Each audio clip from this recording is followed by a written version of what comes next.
Bonjour les amis, je suis heureuse de vous retrouver encore aujourd'hui. J'espère que vous allez bien, moi je me porte très bien.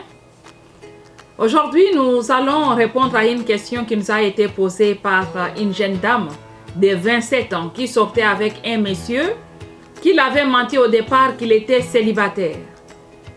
Après avoir vécu ensemble ou sorti ensemble toute une année, la jeune dame se retrouve enceinte.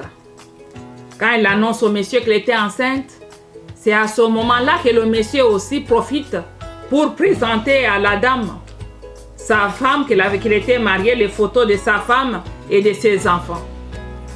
Et il garantit à la femme de le gazer quelque part, de gazer la dame quelque part comme sa maîtresse, parce qu'il ne peut pas avoir une deuxième femme. Je vous assure, la dame était complètement bouleversée.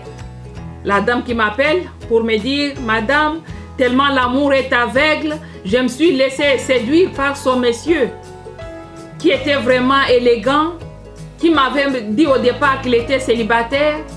Je me retrouve enceinte. Le monsieur maintenant me présente les photos de sa femme et de ses enfants et me dit qu'il n'est pas à mesure d'avoir une deuxième femme, ni aujourd'hui, ni prochainement, ni quand il ne peut pas avoir deux femmes dans sa vie, mais l'unique chose qu'il peut faire, c'est de me gazer quelque part comme sa maîtresse.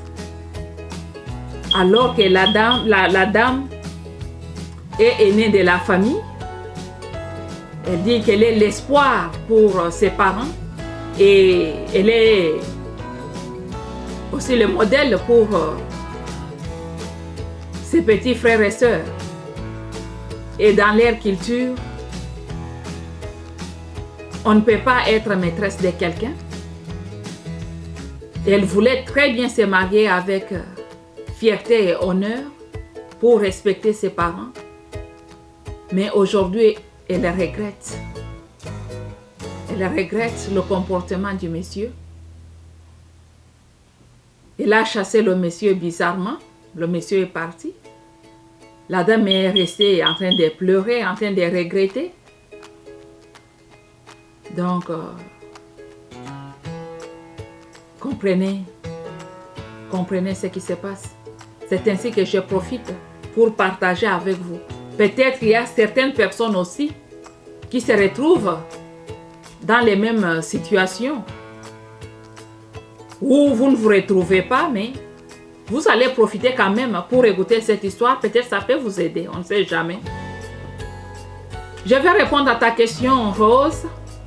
La première chose que je vais te dire est que le problème est déjà là. Le moment qu'il fallait éviter le problème est déjà passé. Maintenant, le problème est là. Donc, il faut vraiment foncer, faire tête à ce problème. Il faut être responsable. Il faut assumer ce qui s'est fait, ça s'est déjà fait.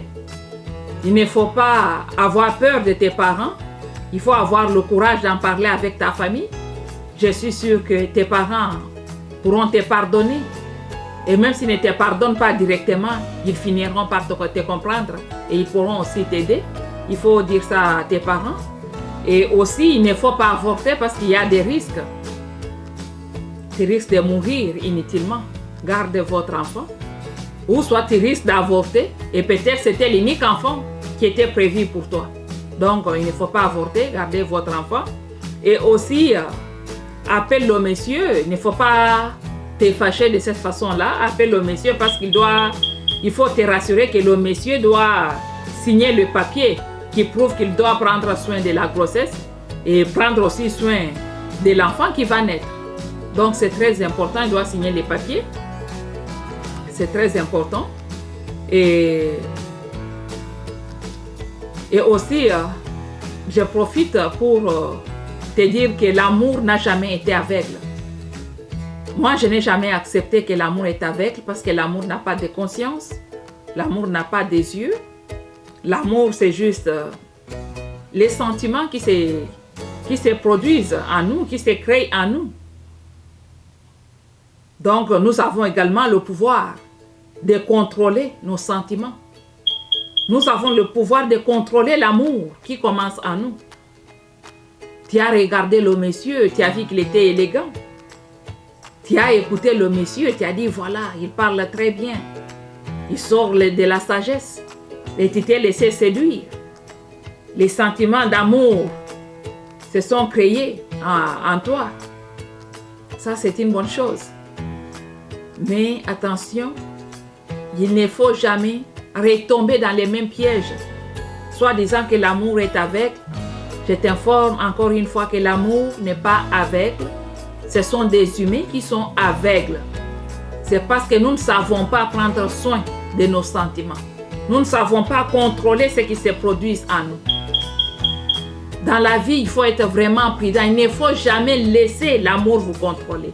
Il ne faut jamais laisser les émotions vous contrôler. Il ne faut jamais laisser les sentiments qui se produisent en vous prendre soin de vous. Mais vous devez prendre soin de ces sentiments parce que le Seigneur nous a donné la capacité de nous contrôler et de contrôler les sentiments qui se créent en nous.